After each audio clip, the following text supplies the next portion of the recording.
أعوذ بالله من الشيطان الرجيم بسم الله الرحمن الرحيم بسم الله والصلاة والسلام على أشرف الأنبياء سيدنا محمد صلى الله عليه وسلم ومن تبعه بإحسان إلى يوم الدين.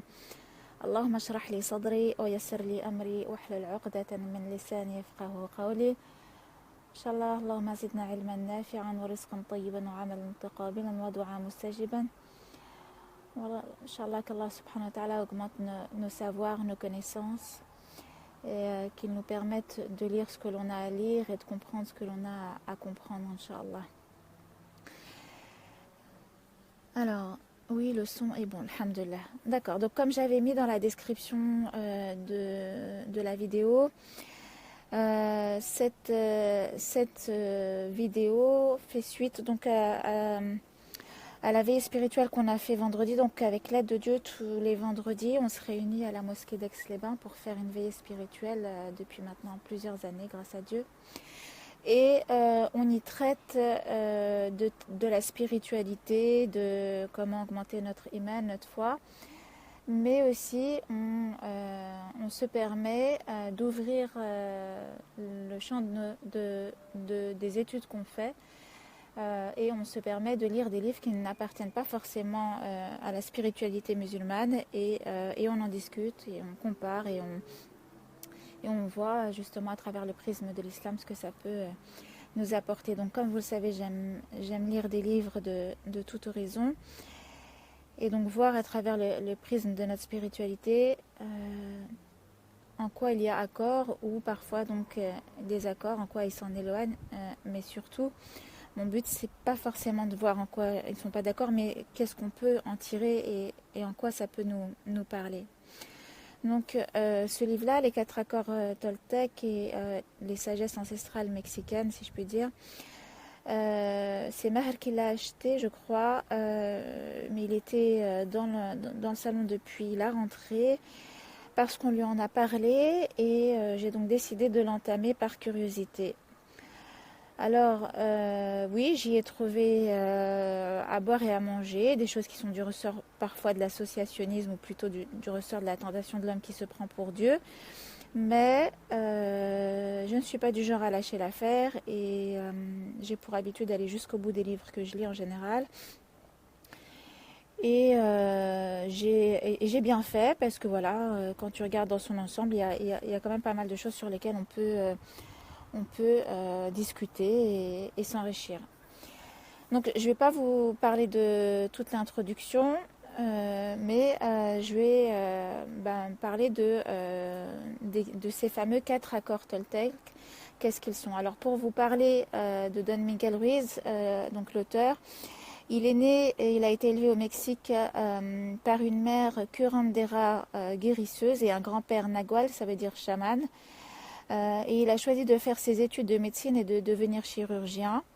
Une rencontre avec la mort au début des années 70 va changer sa vie et il va dès lors se consacrer à la maîtrise de la sagesse ancestrale et il transmet aujourd'hui les enseignements des anciens Toltecs. Donc on va voir ensemble ce que ça veut dire Toltec, on va voir ensemble qu'est-ce qu'il en ressort de cette sagesse. J'aime particulièrement étudier les sagesses ancestrales. On sait qu'Allah subhanahu wa ta'ala, il a envoyé plus de 124 000 prophètes. Et donc bien avant Ibrahim alayhi salam, bien avant, on a des traces comme ça de sagesse, notamment chez les Aztèques. Et on voit qu'il y a une similitude avec les enseignements islamiques, mais après que ça a été détourné. Par exemple, par rapport aux attributs d'Allah subhanahu wa ta'ala, on les retrouve, et on le voit aussi par rapport aux idoles qui étaient autour de la Kaaba. À la base, ce sont des attributs qu'on attribue à un Dieu, Allah, mais là, ils vont déifier pour chaque attribut, ils vont accorder chaque attribut à un Dieu. Bref, on en parlera. Alors, voici ce que j'ai cueilli dans ce bouquin. Alors, quel est-il de ce premier accord Toltec? Alors, accord, c'est-à-dire mettons-nous d'accord. C'est-à-dire un accord avec lequel tu vas t'engager. Quelque chose qui va t'aider à ta réalisation. J'aime bien ce mot accord, c'est une bonne idée de l'avoir appelé comme ça. Parce que il faut qu'on arrive à se mettre d'accord avec les principes qu'on veut embrasser. Donc j'aime bien l'idée du mot accord. Donc le premier accord Toltec, quel est-il? Alors le premier accord Toltec, il reprend un adage biblique, un proverbe biblique, un verset biblique qui dit que votre parole soit impeccable. Que votre parole soit impeccable. Et pour l'auteur, Don Miguel Ruiz, le plus important d'après cette sagesse ancestrale mexicaine, et c'est le plus difficile accord à appliquer. Donc Toltec, c'est une culture mésoaméricaine. La capitale, c'est Teotihuacán, au Mexique.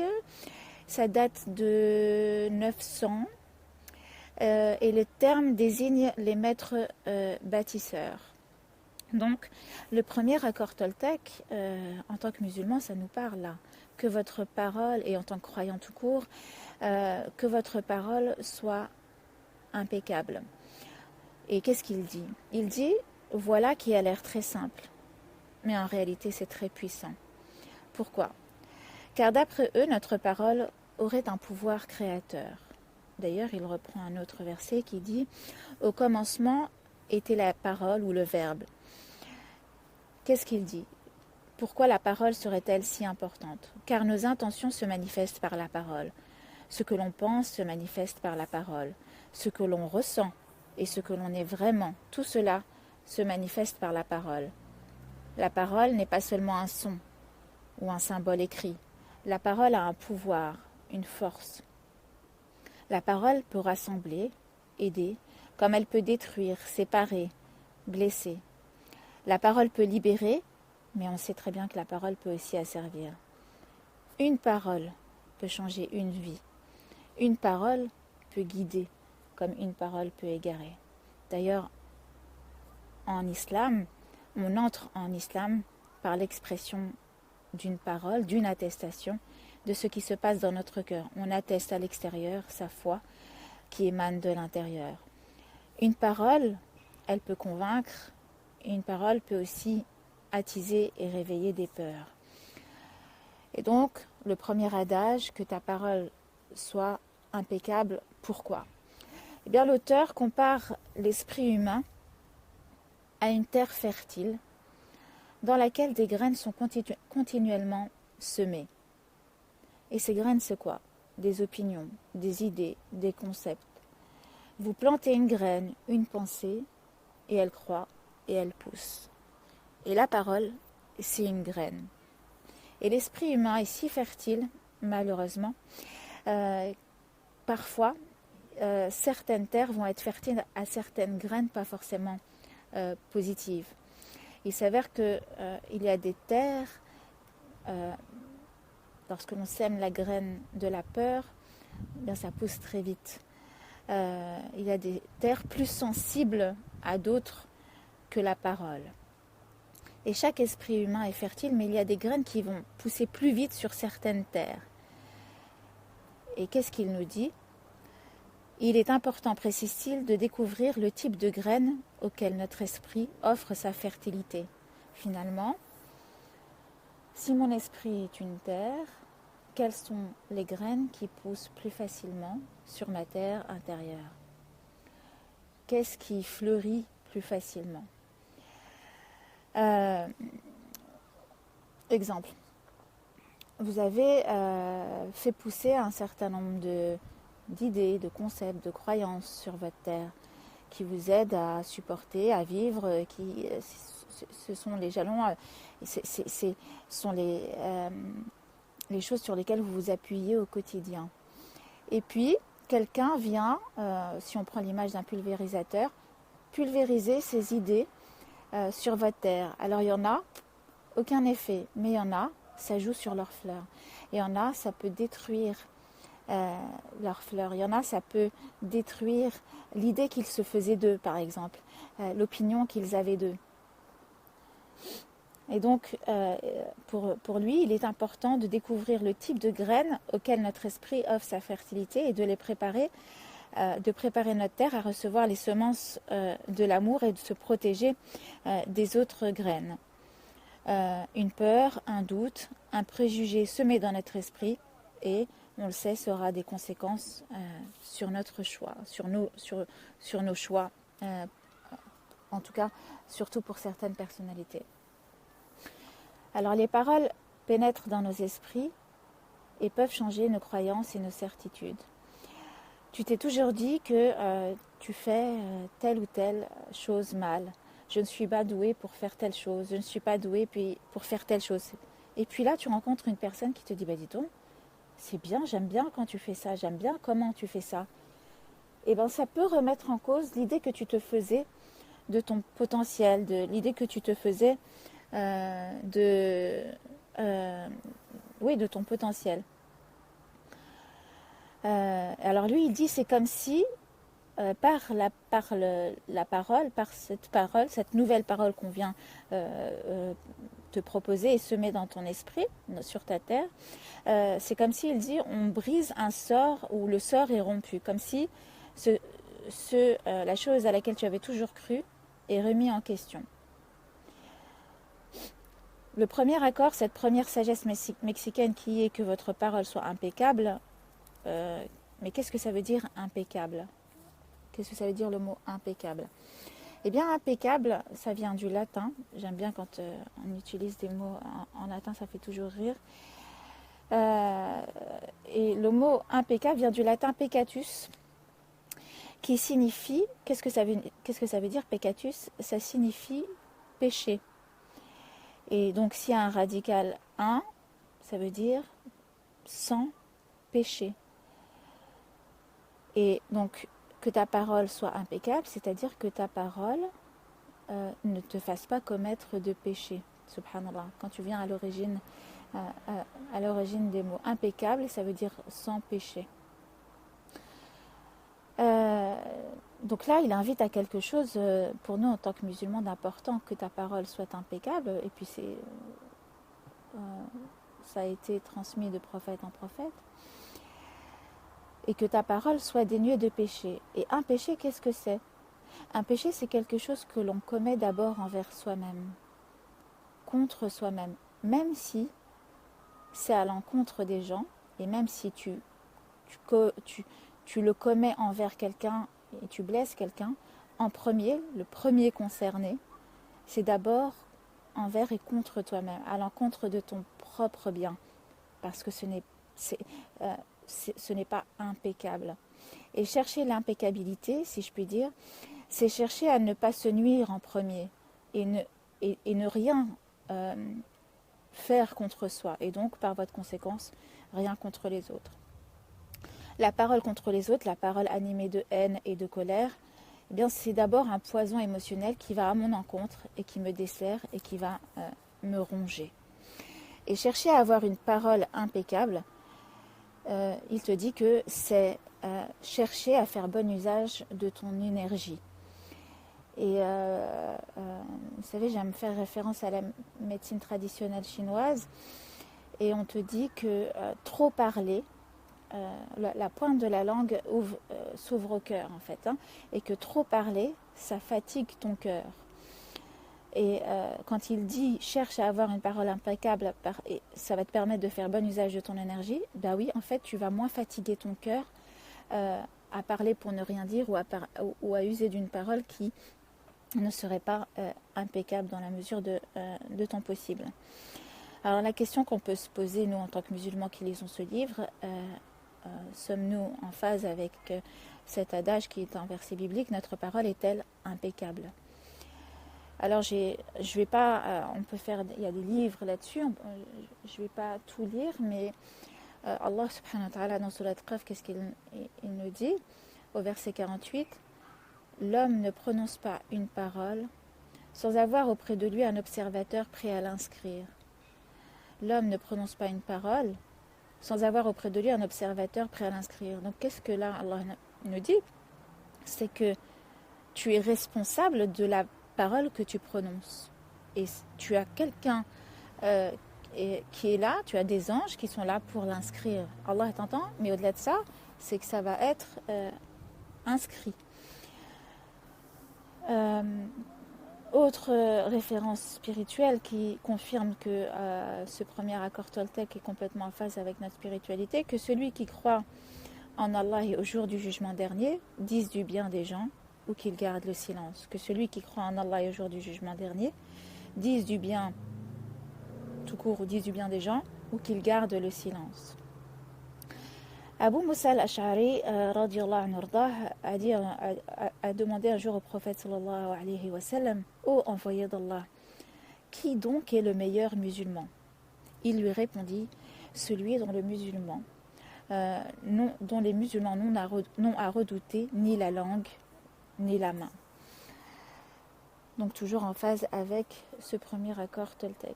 Abu Hurayra radiyallahu anhu rapporte que le prophète sallallahu alayhi wa sallam a dit: en vérité, le serviteur peut, sans y prendre garde, prononcer une parole qui le fera tomber en enfer et l'y précipiter sur une distance supérieure à celle qui sépare l'Orient de l'Occident. Allah al-Musta'an. En vérité, le serviteur peut sans y prendre garde. Et je trouve que là, dans le hadith, la phrase est importante, c'est-à-dire sans y prendre garde. On parle très souvent plus vite que l'on ne réfléchit aux conséquences de ce qu'on va dire. Donc, en vérité, et là, qu'est-ce que dit le hadith? C'est en vérité le serviteur. Donc là, on est dans la catégorie de celui qui a décidé de servir Allah. C'est pas l'être humain tout court. En vérité, l'être humain peut, sans y prendre garde, prononcer une parole. Non, c'est Allah, là, il s'adresse à celui qui chemine. En vérité, le serviteur peut, sans y prendre garde, prononcer une parole qui le fera tomber en enfer et les précipiter sur une distance supérieure à celle qui sépare l'Orient de l'Occident. Donc là, Allah, il insiste sur le fait des lourdes conséquences des paroles que l'on prononce. Certes, l'homme peut prononcer une parole agréée d'Allah. Hadith Nabi sallallahu alayhi wa sallam. Certes, l'homme peut prononcer une parole agréée d'Allah sans en mesurer toutes les conséquences, et pour laquelle Allah lui accordera son agrément jusqu'au jugement dernier. Donc là, c'est intéressant, c'est que qu'est-ce que nous dit le hadith? Certes, l'homme peut prononcer une parole agréée d'Allah, une parole donc positive, avec des conséquences positives. Il n'en mesure même pas les conséquences positives, et grâce à cette parole, Allah va lui accorder son agrément, non pas Yawm al-Qiyamah, non pas in fine, à la fin, le jour du jugement. Non, c'est jusqu'au jour du jugement. C'est-à-dire que ta parole, elle a des conséquences sur la valeur et la place et l'opinion qu'Allah va se faire de toi jusqu'au jour du jugement dernier. Et inversement, et l'homme peut également prononcer un mot sans en mesurer la gravité et qui lui vaudra qu'Allah nous préserve le courroux et la colère d'Allah jusqu'au jour du jugement dernier. Dieu peut être en colère envers toi. Donc, les mots qu'on prononce et la parole qui sort de notre bouche, on n'a pas conscience vraiment, si on n'y réfléchit pas, sur l'impact que ça peut avoir. Et très souvent, on peut avoir de très bonnes opinions, mais ce qu'on dit et comment on le dit a un impact dramatique. Je donne toujours cet exemple-là. Donc on organise des séminaires avec mon mari et une fois, et nos séminaires sont ouverts aux musulmans comme aux non-musulmans. Et une fois, donc, il y a une personne non musulmane qui a participé à notre séminaire. Et c'est quelqu'un de très ouvert, et quand elle est avec des bouddhistes, eh ben, elle se prête au rituel bouddhiste, mais quand elle est avec des musulmans, ben voilà, c'était l'heure de la prière, elle a décidé de venir avec nous. On avait la chance d'avoir une salle de prière à côté, elle est venue et elle a décidé de prier avec nous. Et donc, très contente d'être avec nous, alignée en prière, par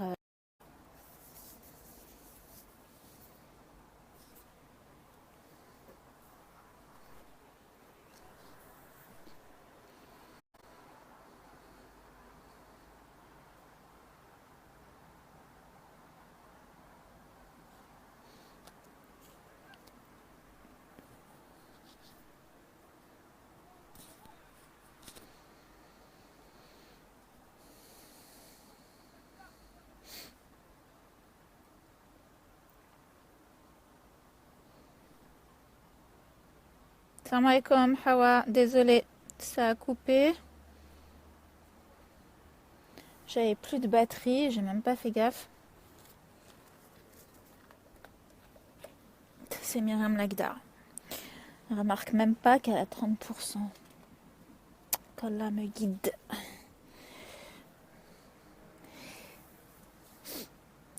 Salam. Du coup, est-ce que je dois recommencer l'histoire? Je suppose que... est-ce que je recommence l'histoire donc de ce qui nous est arrivé par rapport à la parole? On ne sait jamais s'il y a des gens qui rejoignent. Donc s'il y a des gens qui nous rejoignent, on est en train d'étudier les 4 accords Toltec de Don Miguel Ruiz en rapport avec nos enseignements spirituels.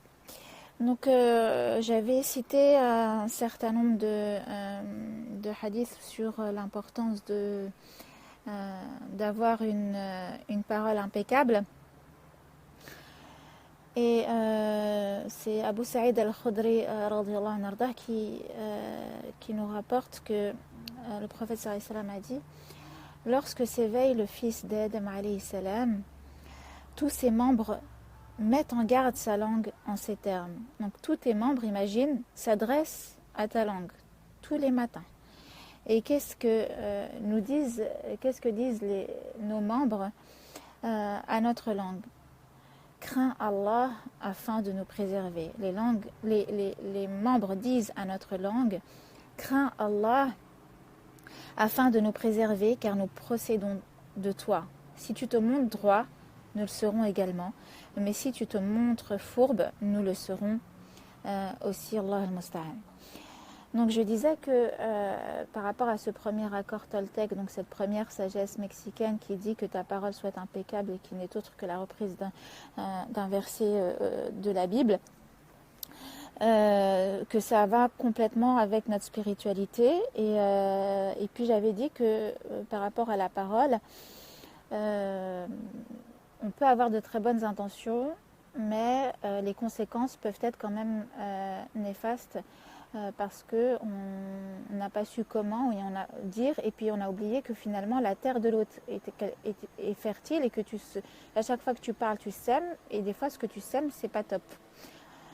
Et donc je disais que on organisait des séminaires avec Meher, et on a dans nos séminaires des musulmans comme des non-musulmans qui s'inscrivent. En général, les non-musulmans qui s'inscrivent, c'est des gens qui viennent avec leurs amis, qui sont ouverts et qui acceptent le fait qu'on parle de spiritualité aussi dans nos séminaires. Et en l'occurrence, donc, cette sœur en humanité a décidé à l'heure de la prière de venir prier avec nous.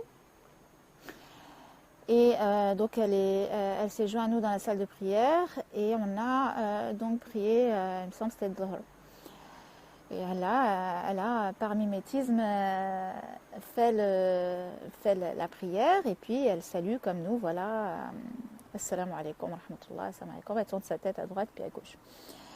Et moi j'étais à sa gauche par exemple, et puis à sa droite il y avait une sœur pleine de bonnes intentions, ça c'est sûr, qui lui dit, en mettant sa main, en plus donc elle ancre, c'est-à-dire que quand tu touches quelqu'un au moment où tu parles, tu ancres une parole, tu sèmes encore plus profond, et elle lui dit, un jour tu prieras pour de vrai, j'espère un jour tu prieras pour de vrai.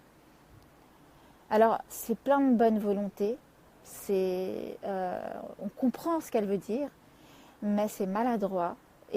Et pour la personne, elle ne comprend pas pourquoi, pour elle a prié pour de vrai. Là. Elle était ancrée, elle était centrée, elle était en pleine présence, elle était heureuse d'être avec nous, de prier.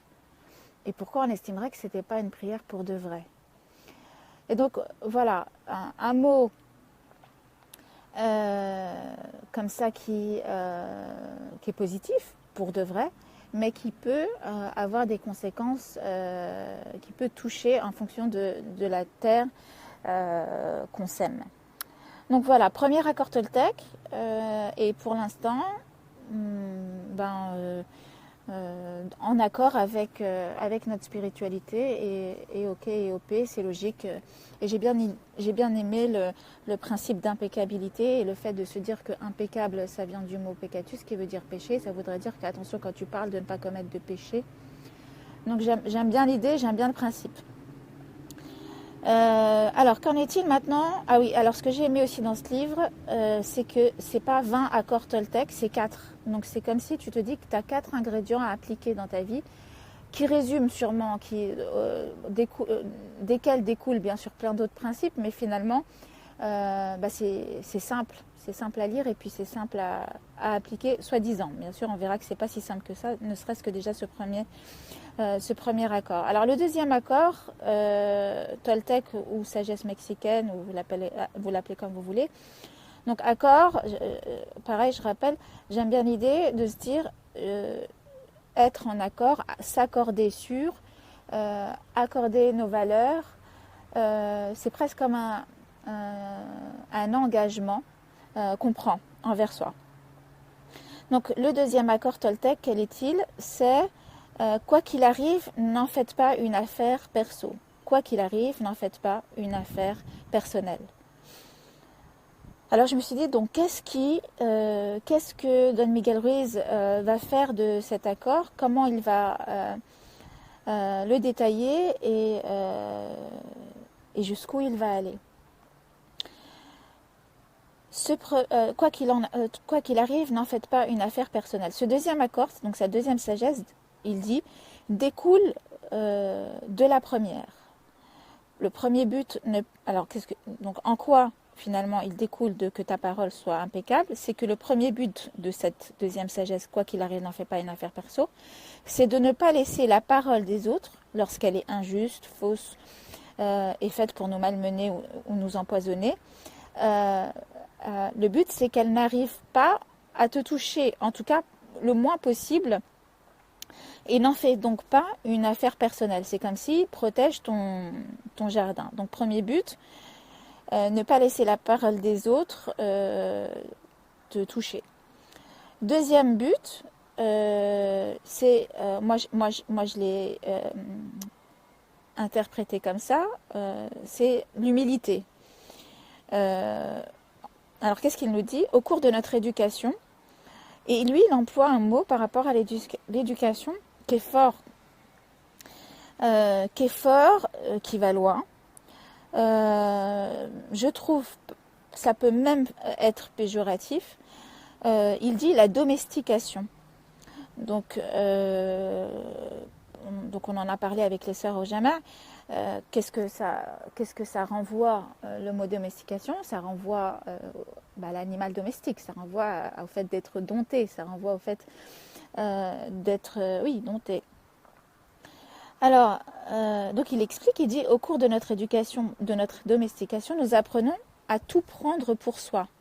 Nous pensons et finissons par être persuadés que nous sommes responsables de tout. Et que nous sommes responsables de ce que les autres font et que leur action dépendent de nous. Alors,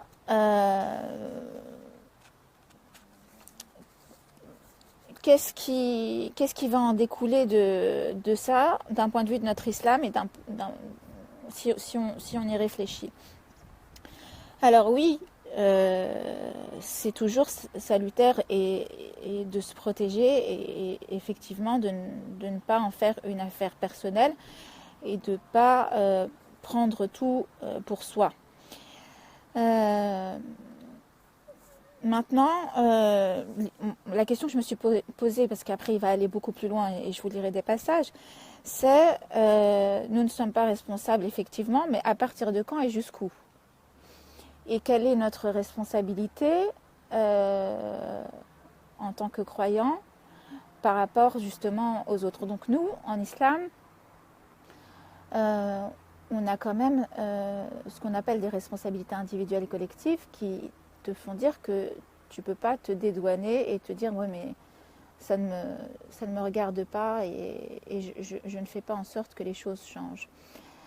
Donc, moi, je suis d'accord avec lui, mais la question qu'on doit se poser, c'est à partir de quand et jusqu'où.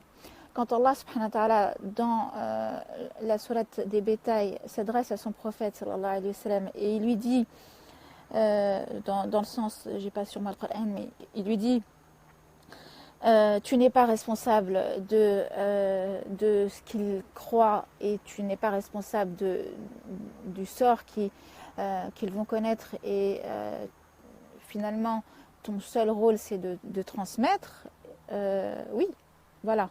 Là, du coup, ça nous parle en tant que musulmans de se dire que tu n'es plus responsable à partir du moment où tu as fait ce que tu avais à faire. Après, moi, ça, c'est ma vision des choses. Attention, hein. Chacun, si vous intervenez, on peut en discuter. Mais voilà, dans mon idée, c'est tu n'es plus responsable à partir du moment où toi, tu as fait ce que tu devais faire et dit ce que tu devais dire. Donc, il te dit, nous ne sommes pas non plus responsables de ce que les autres pensent. Ce qu'ils pensent est lié à leur histoire, aux efforts qu'ils ont encore à faire. Et il te dit attention à l'appropriation du niveau dans lequel ils sont. Sinon, tu vas te sentir très vite offensé et tu vas te sentir très vite dans l'obligation d'user ton énergie à répondre. Donc ça, c'est complètement audible. Donc il t'invite au détachement. Et je vais enchaîner en lisant page 66.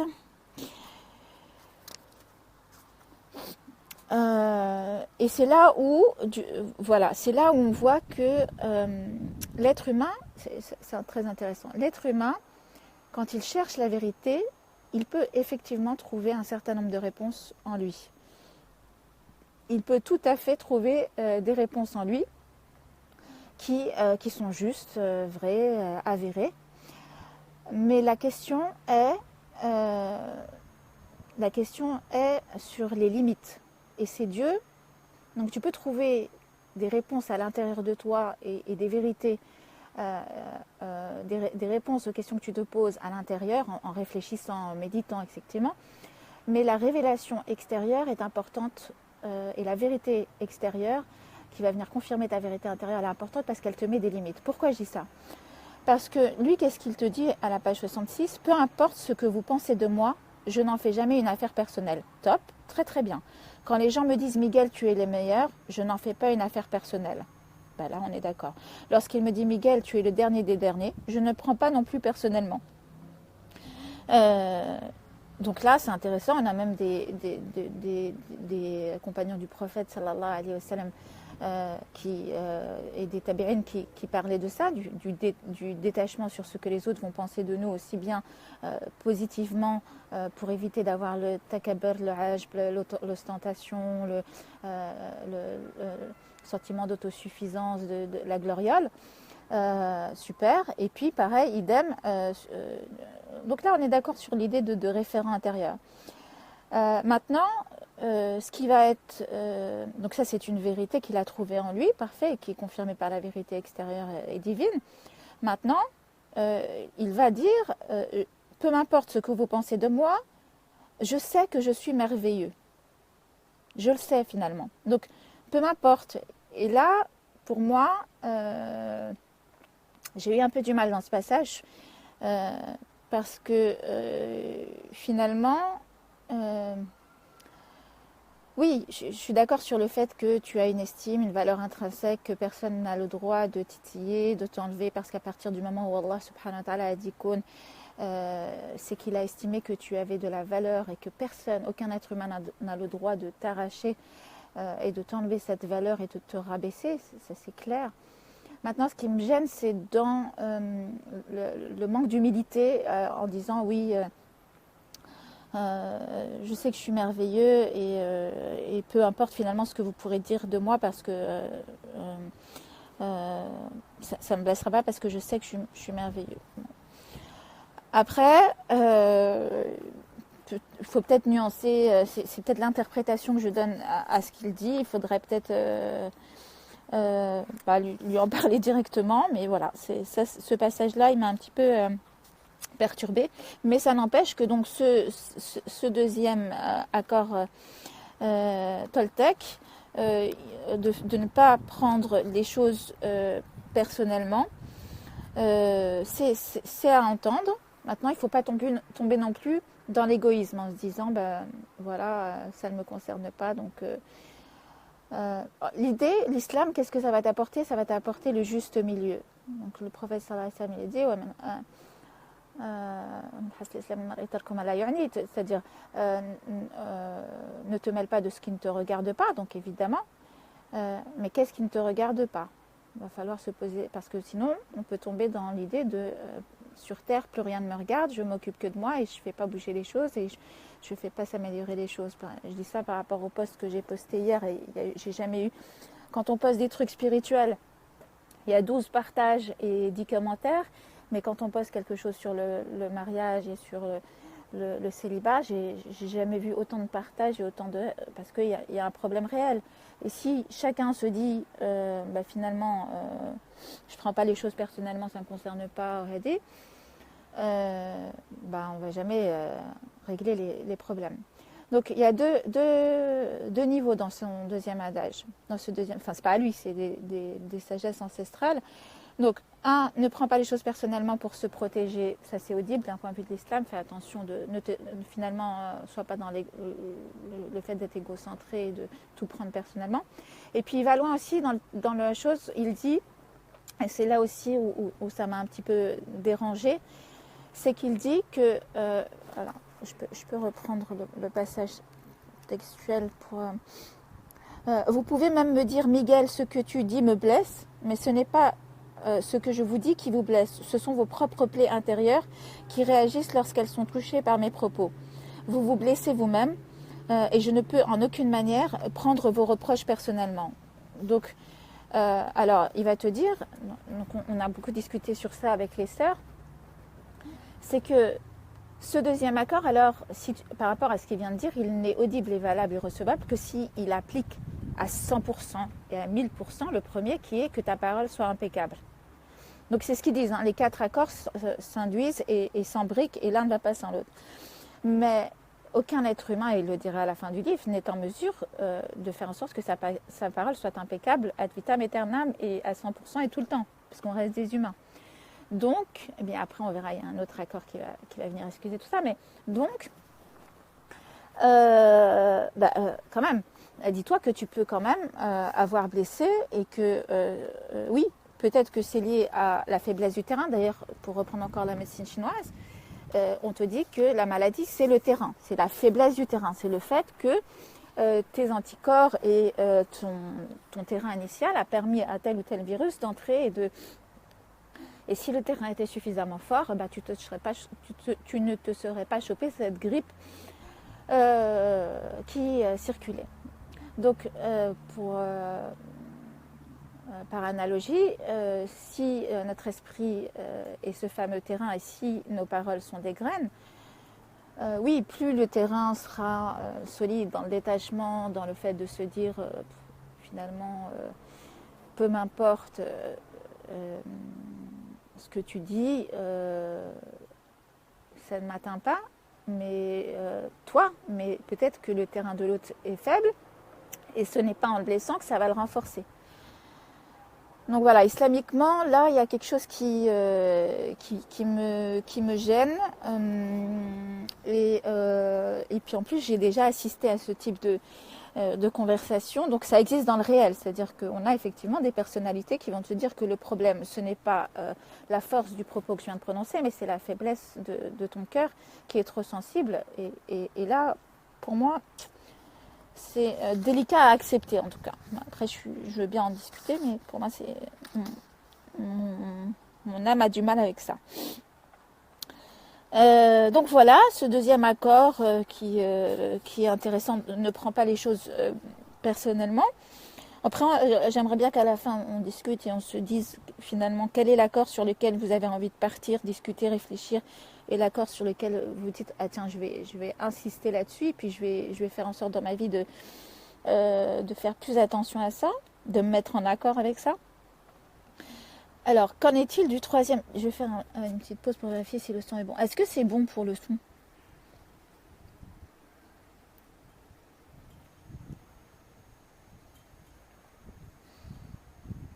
Est-ce que le son est bon?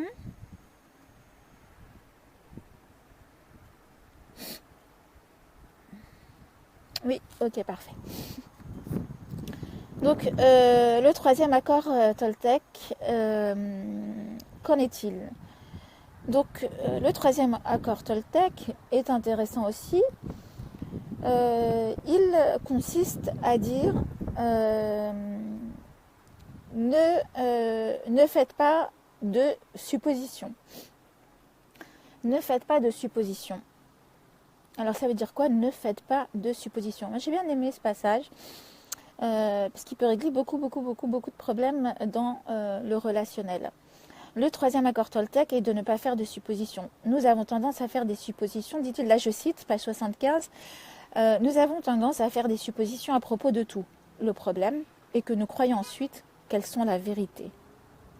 Et nous serions prêts à jurer qu'elles sont vraies. Nous faisons des suppositions sur ce que les autres font ou pensent, fort de quoi nous en faisons une affaire personnelle. Puis, nous leur en voulons et nous leur communiquons du poison émotionnel par nos propos. Voilà pourquoi chaque fois qu'on fait des suppositions, qu'on prête des intentions à autrui, on crée des problèmes. Nous faisons des suppositions quant aux raisons d'agir d'autrui. Nous les interprétons de travers, nous en faisons une affaire personnelle et nous finissons par créer tout un drame pour rien du tout. Toute la tristesse et les drames auxquels vous avez été confrontés dans votre vie proviennent, selon lui, de cette habitude de faire des suppositions, de prêter des intentions à autrui et de prendre les choses personnellement. Rien qu'en faisant des suppositions, en prenant tout ce qui nous arrive personnellement, nous créons énormément de poison émotionnel parce qu'ensuite nous médisons sur la base de ces suppositions et donc notre parole n'est plus impeccable. Pourquoi? Du coup, donc il explique que tu vas interpréter le comportement d'une personne. Par exemple, tu vas au supermarché et puis tu croises une amie que tu aimes beaucoup qui est dans les rayons. Mais ce que tu ne sais pas, c'est que cette amie, elle est super pressée, que cette amie, elle n'a pas le temps de te parler, que cette amie, tu sais pas, elle est fatiguée, elle vient d'apprendre une mauvaise nouvelle, elle n'a pas envie de parler. Mais elle te fait un coucou de la tête avec un grand sourire, mais tu sens que voilà, t'as pas besoin, elle viendra pas te rejoindre, et puis voilà, ça suffit.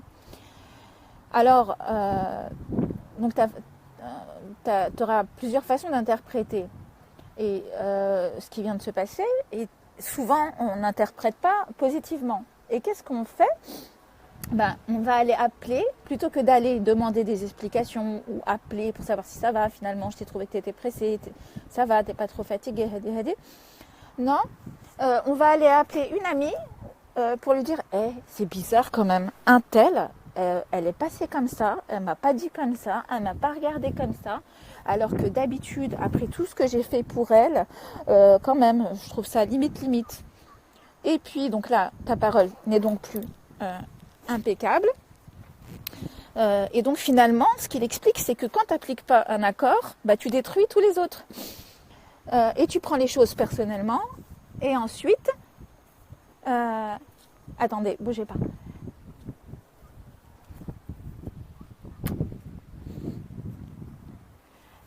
Et ensuite,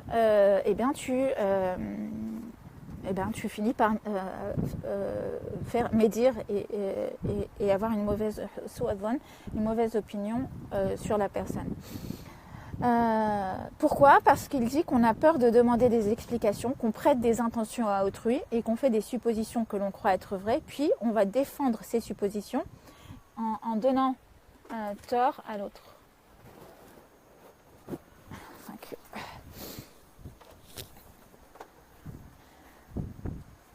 Bismillah. Quand tu décides de faire un rappel dehors, au début il fait chaud et après il fait froid. Bismillah.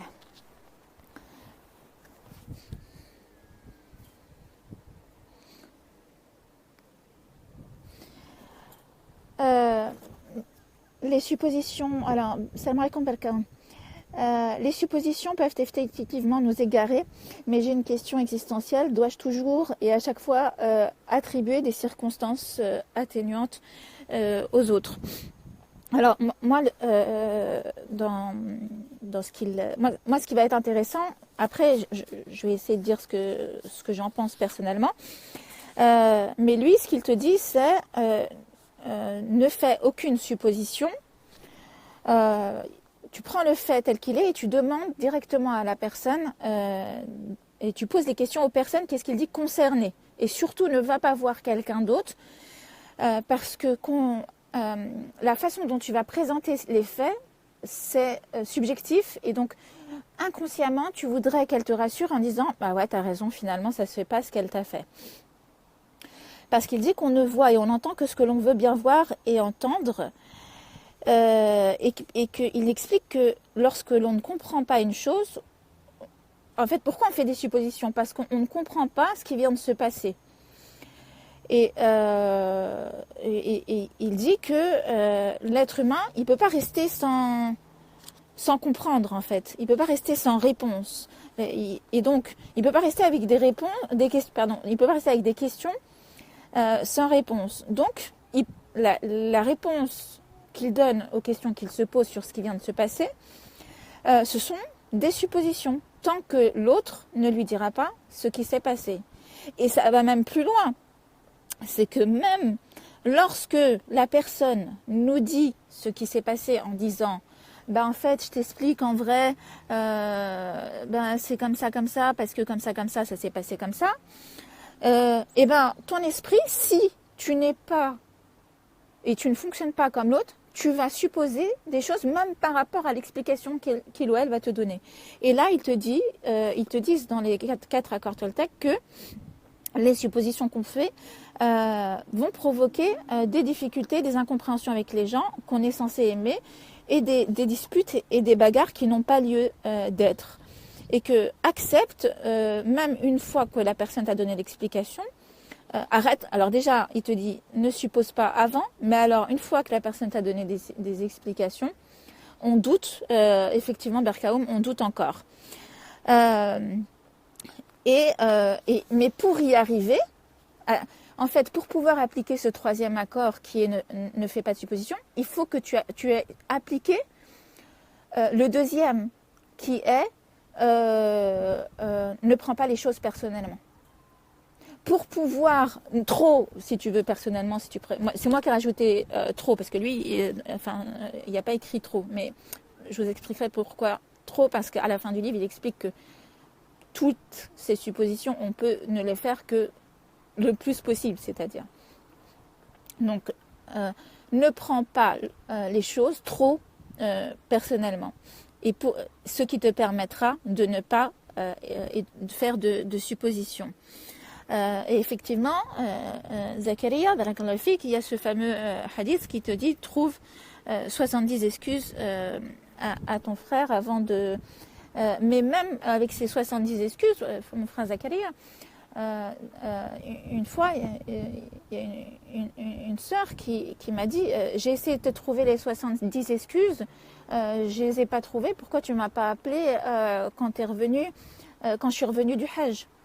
Donc, le truc c'est quoi? C'est que même dans l'application de ce hadith, en vrai, dans la recherche des excuses, tu fais tout pour pas lui en trouver inconsciemment. Donc voilà, le 3e accord, c'est de ne faire aucune supposition et ça t'évitera, il te dit, beaucoup de problèmes à l'intérieur de toi, mais aussi avec l'autre.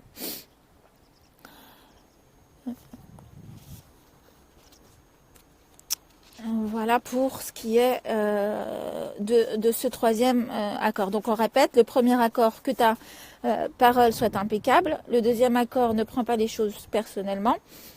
Et le 3e accord, ne prête pas des intentions et ne fait pas des suppositions. Qu'en est-il maintenant du quatrième accord Toltec, donc donc je répète pour ceux qui nous ont rejoints. Les 4 accords, c'est un code de conduite qui serait capable de de transformer rapidement notre vie en une expérience pour eux de liberté, de vrai bonheur et d'amour. Ils te disent, voilà, 4 accords tout simples, c'est-à-dire qu'il te dit seulement 4 accords qui permettraient de changer la vie du tout à chacun. Qu'en est-il du quatrième accord? Le quatrième accord, c'est faites toujours de votre mieux. Faites toujours de votre mieux. Donc c'est intéressant. Et pareil, il te dit, donc c'est le dernier, il ne reste plus qu'un seul accord, mais c'est celui qui transforme progressivement les 3 autres en habitudes qui vont être solidement ancrées. Fais de ton mieux pour parler toujours de façon impeccable. Fais de ton mieux pour ne pas prendre les choses trop... faut que j'enlève le mot trop, ça c'est moi. Fais les choses, fais de ton mieux pour ne pas en faire une affaire personnelle et fais de ton mieux pour ne pas faire de suppositions. Et fais de ton mieux pour faire de ton mieux. Et donc, il te dit, il nous invite à faire de notre mieux, et ça je lis, page 85, ni plus ni moins. Ni plus ni moins. Et on le sait que... faire de son mieux, et si tu essaies de faire plus que de ton mieux, ça te dessert et ça dessert au mieux, et que le mieux est l'ennemi du bien. Mais rappelez-vous que votre mieux ne sera jamais le même à chaque fois et d'une fois à l'autre. Donc ça c'est intéressant, j'ai trouvé ça intéressant. Pourquoi? Il dit tout est vivant et tout change constamment. Par conséquent, votre mieux sera parfois à un haut niveau et d'autres fois à un moins bon niveau. Les matins où vous vous réveillez frais et débordant d'énergie, votre mieux sera meilleur que lorsque vous êtes fatigué en fin de soirée. Mais, peu importe, tu auras fait mieux le matin et tu auras fait de ton mieux le soir. Tu auras fait de ton mieux le matin et tu auras fait de ton mieux le soir. Il sera aussi différent lorsque vous êtes en bonne santé ou malade. Après, il te dit sobre ou ivre. C'est marrant. Votre mieux variera selon que vous êtes en pleine forme et heureux, ou irrité ou en colère, selon votre humeur. Votre mieux peut changer d'un instant à l'autre, d'une heure à la suivante, d'un jour au lendemain. Il évoluera aussi au fil du temps. Lorsque vous prendrez l'habitude de mettre en pratique ces nouveaux accords, votre mieux deviendra encore meilleur qu'il ne l'était. Indépendamment de toute évaluation qualitative, continuez toujours à faire de votre mieux, ni plus ni moins. Donc là, il te dit, indépendamment du résultat, l'idée c'est, dis-toi que tu fais de ton mieux. Il te dit, si vous vous acharnez à vouloir faire davantage que votre mieux, vous dépenserez plus d'énergie qu'il n'en faut et en fin de compte, votre mieux s'avérera insuffisant. Lorsque vous en faites trop, vous vous videz de votre énergie et vous agissez contre vous-même avec pour conséquence qu'il vous faut davantage de temps pour atteindre votre but. Mais si vous faites moins, à l'inverse de votre mieux, vous vous exposez donc à votre frustration, au jugement personnel, à la culpabilité et au regret. Et donc là, il va raconter une histoire que tu retrouves aussi en fait, c'est une sagesse que tu retrouves, sagesse africaine, soufie, bouddhiste, partout, qui parle d'un disciple qui va voir son maître. Ce disciple-là va voir le maître et pour avoir les clés de la transcendance, on va dire que il va voir son maître et il lui dit « Maître, si je médite 4 heures par jour, combien de temps me faudra-t-il pour atteindre l'ihsan » Maître, si je médite 4 heures par jour, combien de temps il me faudra pour atteindre l'ihsan? Et le maître le regarde et lui dit « Si tu médites 4 heures par jour, peut-être que tu parviendras à l'ihsan dans ton existence dans 10 ans. » Alors, convaincu qu'il pouvait faire mieux que cela, l'homme lui dit « Ô maître, et si je méditais 8 heures par jour, combien de temps cela me prendrait pour atteindre l'ihsan ?» Le maître le regarda et lui répondit « Si tu médites 8 heures par jour, il te faudra probablement 20 ans. » Bizarre. « Mais comment cela me prendrait-il plus longtemps si je médite plus ?» interrogea l'homme. Et le maître de lui répondre que tu n'es pas là pour faire sacrifier ta joie ni ta vie. Tu es là pour vivre, pour être heureux et pour aimer. Et si tu fais de ton mieux en méditant 2 heures, eh ben, tu y arriveras. Dans le sens où si tu fais davantage, tu vas sacrifier d'autres choses que tu devrais faire. C'est-à-dire que si tu fais 8 heures de méditation, effectivement, pour atteindre ce but-là, mais tu auras sacrifié d'autres buts. Et finalement, ces buts ne sont qu'en réalité que des moyens qui sont là pour satisfaire Allah. Et finalement, tu risques de satisfaire un but, mais d'être en manquement et en insuffisance dans d'autres fonctions que tu occupes sur Terre. Et injuste envers ta famille, les tiens, ta santé, ton corps, etc. Donc là, il invite à l'équilibre. Donc faire de son mieux, c'est le 4e accord Toltec. Il te dit que faire de son mieux, c'est être dans l'action et c'est vivre pleinement. Et pour lui, l'inaction, c'est une manière de nier la vie. L'inaction, c'est rester assis devant la télévision chaque jour, je cite page 90, chaque jour pendant des années parce que vous avez peur d'être vivant et de prendre le risque d'exprimer qui vous êtes. C'est passer à l'action que d'exprimer qui vous êtes. Et vous pouvez avoir de grandes idées dans votre tête, mais ce qui fait la différence, c'est le passage à l'acte. Si vous ne passez pas à l'action, pour concrétiser vos idées, il n'y aura aucune manifestation, aucun résultat et aucune récompense. Il dit, page 91, Dieu est la vie en action, et la meilleure façon de dire je t'aime, mon Dieu, est de vivre votre vie en faisant de votre mieux. Et qu'est-ce qu'il dit donc si on prend donc ces 4 accords Toltec qui consistent à avoir une parole impeccable, à ne pas prendre les choses personnellement, à ne pas faire de suppositions et à faire de son mieux, il te dit que ça va t'éviter d'être dans 2 postures. Une posture d'auto-apitoiement, de victime, et une posture de juge. Donc il dit que nos relations et notre façon de nous comporter au quotidien, c'est soit on est victime, soit on a tendance à se placer en victime, ou soit en juge. Et il te dit que si tu appliques ces 4 accords-là, eh ben, ça te permettra de ne pas être dans l'auto-apitoiement et dans la victime parce que tu ne prends pas les choses personnellement, parce que tu es dans le détachement. Et puis, tu n'es pas juge parce que tu tentes de faire de ton mieux pour que ta parole soit impeccable et que tu ne prêtes pas des intentions aux choses que tu vois et aux gens. Voilà, tu ne prêtes pas des intentions sur les choses que tu vois et sur les gens.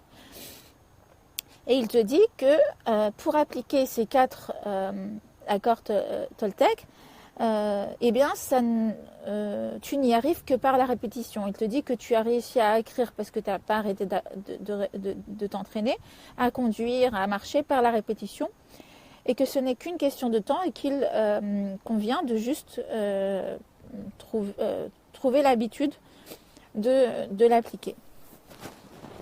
Pardon.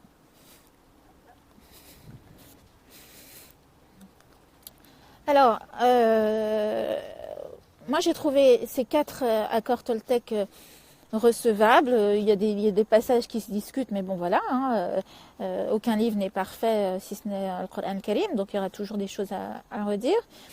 Mais voilà, 4 accords intéressants qui d'après lui, page 104, te permettent d'atteindre la maîtrise de l'attention. Tu vas faire attention quand il dit que votre parole soit impeccable, c'est-à-dire que tu vas veiller, et quand Allah il dit prenez garde, voilà, tu vas faire attention. La maîtrise de la transformation, et la 3e est la maîtrise de l'intention. Alors il y a un passage aussi que j'ai pas lu, pardon. Il y a un passage que je n'ai pas lu, sur lequel on peut aussi discuter. Et c'est aussi dans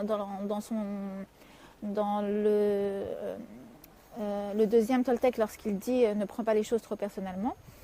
Pour lui, et quand il a dit si tu es blessé par ce que je te dis, c'est parce que le problème c'est pas ce que je te dis, mais c'est le terrain et ton esprit et ta façon de recevoir. Pour lui aussi, il te dit que lorsqu'un homme et une femme décident de vivre ensemble, ils doivent accepter et s'accepter tels qu'ils sont et ne pas chercher à changer l'autre.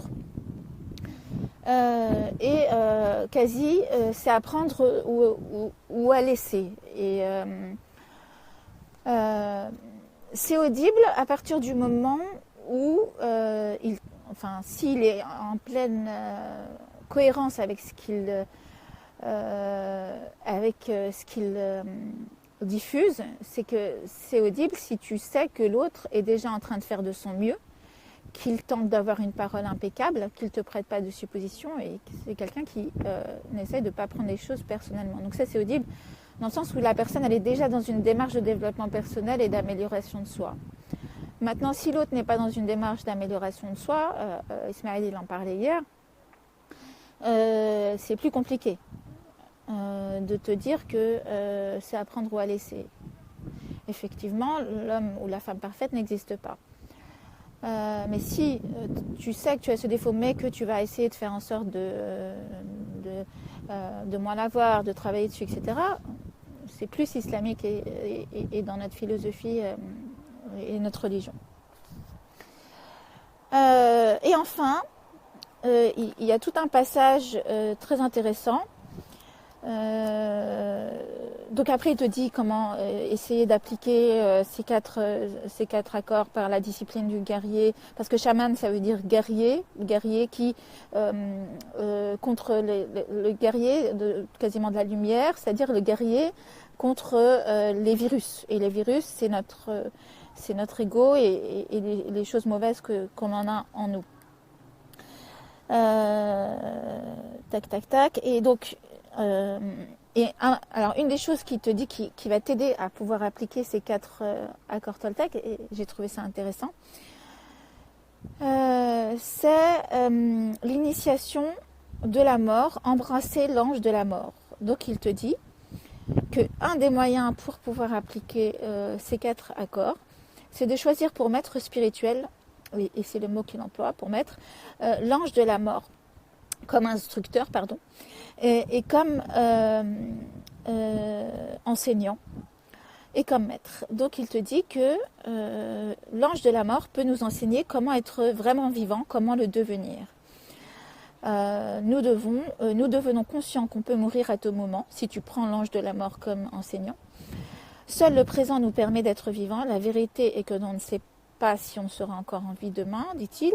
Qui le sait, on pense avoir encore de nombreuses années devant soi, mais est-ce le cas ? Il te dit que l'ange de la mort est là pour nous apprendre à vivre chaque jour comme si c'était le dernier et comme si tu ne vivras pas donc le lendemain. Et il dit, voilà comment moi je vois la vie, voilà ce que l'ange de la mort m'a enseigné, à être complètement ouvert et à savoir qu'il n'y a rien à craindre et à se dire, si je peux mourir tout à l'heure finalement,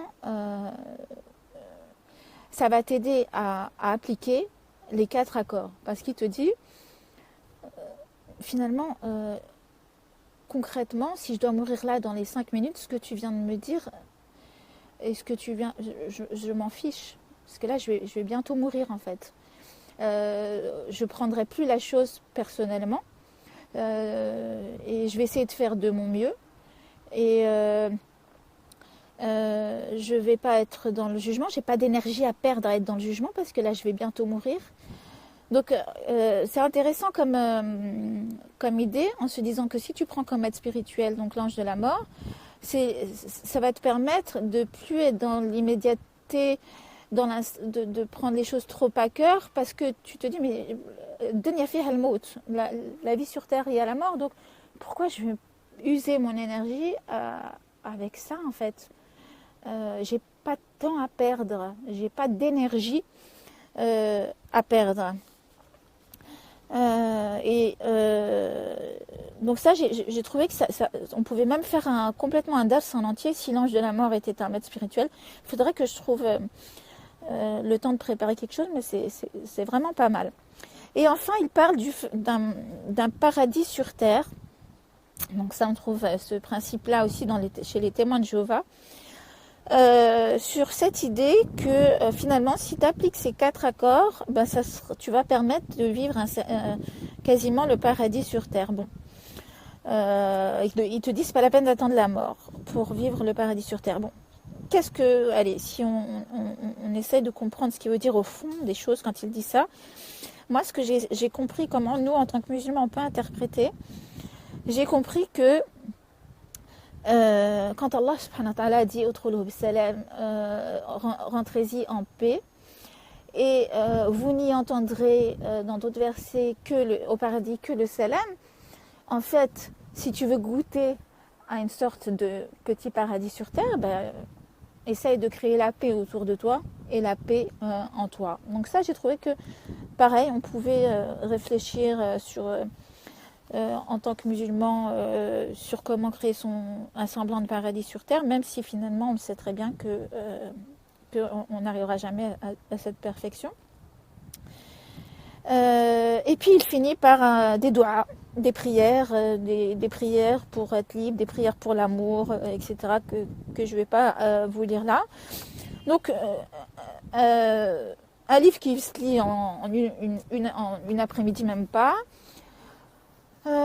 qui permet d'ouvrir des thèmes, les 4 accords Toltec. Donc je les répète, que ta parole soit impeccable, ne prends pas les choses personnellement, ne fais pas de suppositions et fais toujours de ton mieux.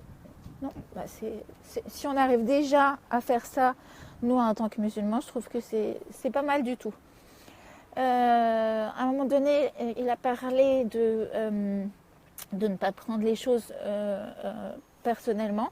Et il a parlé de ne pas se positionner en victime ou en juge et de ne pas laisser donc semer sur notre terre les graines de la colère et les graines de la rancœur et de la jalousie. Et du coup, je pense que ce sera ces thèmes-là que nous traiterons les prochaines fois. Donc je vais me baser sur ces 2 bouquins.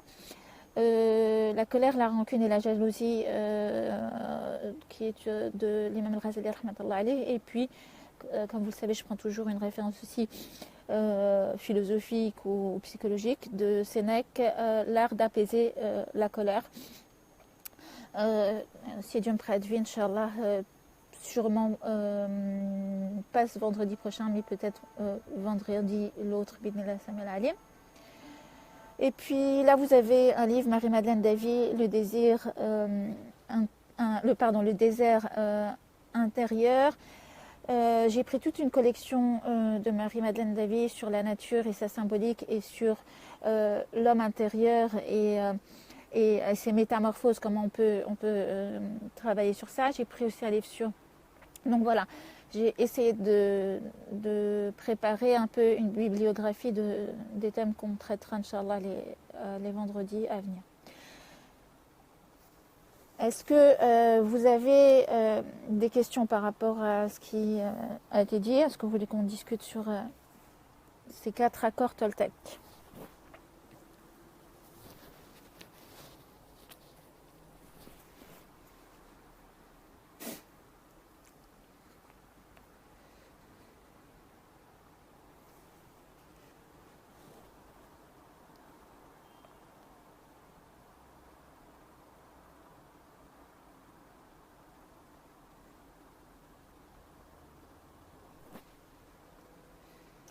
Non, pas de questions.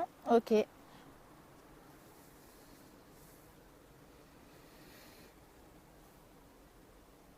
Le cœur est un organe à nourrir. Barakallahu fik, Khti Barkaoum. Au plaisir de te voir rapidement, Inch'Allah.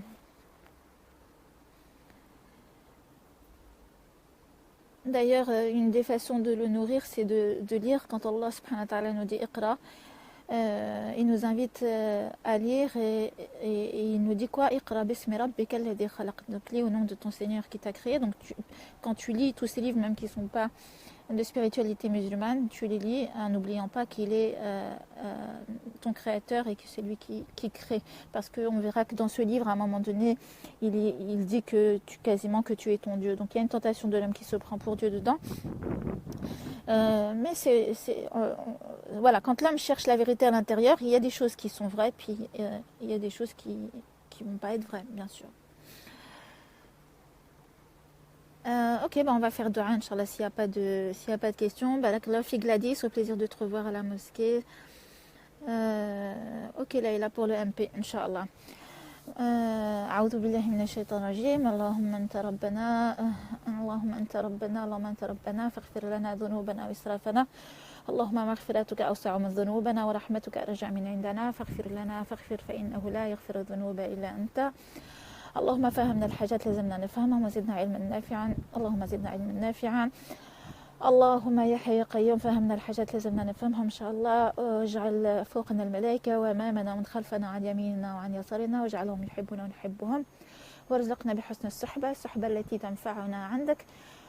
وإن شاء الله ربي قدرنا الخير. ربنا آتنا في الدنيا حسنة وفي الآخرة حسنة وقنا من عذاب القبر ومن عذاب النار. qu'Allah vienne en aide à tous ces peuples qui souffrent sur terre et qu'Allah nous utilise, Inch'Allah, et nous permette d'avoir cette parole impeccable, qu'il nous aide le plus possible à ne pas prendre les choses trop personnellement et à cœur, parce que quand Allah il dit à son prophète, je sais que ce qu'ils disent te chagrine, mais ne te chagrine pas finalement. Donc il l'invite à ne pas prendre des choses trop à cœur. Donc qu'Allah nous facilite à ne pas prendre des choses trop à cœur. Qu'Allah nous facilite pour avoir toujours une bonne opinion préalable sur les gens, les choses, notre destin est sur lui, parce que quand tu es en colère, quand le shaitan, on le verra, fait que tu es en colère sur les gens et que tu leur prêtes des intentions, tu vas même en arriver à prêter des intentions au destin et à Dieu en fait. Mais Dieu, quand il fait ça, en vrai, il est contre moi, il veut pas. Donc voilà, à la fin, au départ, le problème il est horizontal, mais in fine, il peut devenir vertical. Et qu'Allah nous aide à faire toujours de notre mieux, ni plus ni moins, comme on le sait dans les hadiths du prophète sallallahu alayhi wa sallam, quand Aïcha radiyallahu anha, elle parle du prophète sallallahu alayhi wa sallam, et quand elle nous dit que on se rappelle ces compagnons qui sont venus et qui ont dit moi je jeûnerai tout le temps, moi je ne me marierai pas, etc. Voilà, le prophète sallallahu alayhi wa sallam a dit non, moi voilà, c'est la tempérance, le juste milieu, qu'Allah nous permette de l'atteindre et qu'Allah nous pardonne pour nos manquements, Inch'Allah. Fi amanillah, wassalamu alaikum wa rahmatullah. Dua. On se fait du dua, Inch'Allah.